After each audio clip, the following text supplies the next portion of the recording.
So, good morning mga ka-garden. Alam ko wala ka pa nito gadget na ito, no?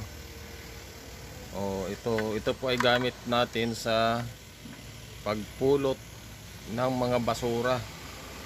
Na kahit hindi mo nahawakan, yan, ito ang bagay sa iyo. Pero alam ko, masipag ka na maglinis ng basura. Ngunit, tayo may pagkakataon na hindi na kailangan nating hawakan pa ang mga basura. So, ipapakita ko kung paano po ito gagamitin. So ayan, pisilin lamang po natin dito at bubuka po ito. Yan. Dito po yung pang-ipit niya, no? Yan, no?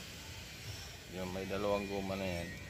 Pag pinisil mo dito, yan magiging resulta niyan.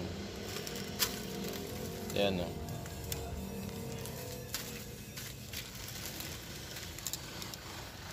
Ngayon, hindi mo na kailangan pang pulutin ng kamay. Yan. Lalo na sa mga gipit na lugar, hindi mo madaspan at di mo mawalis. Yan, pwede na po yan. Pulutin mo ng ganyan. Yan.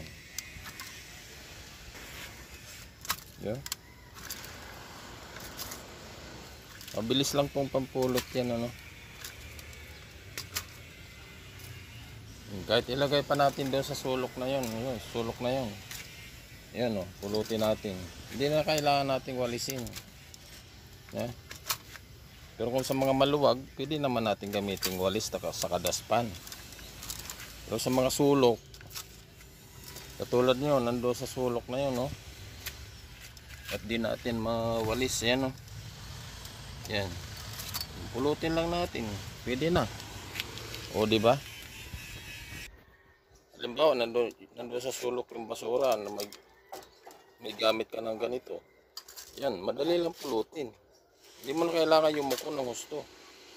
O, diba? Mindset lang yan po, mga ka-garden.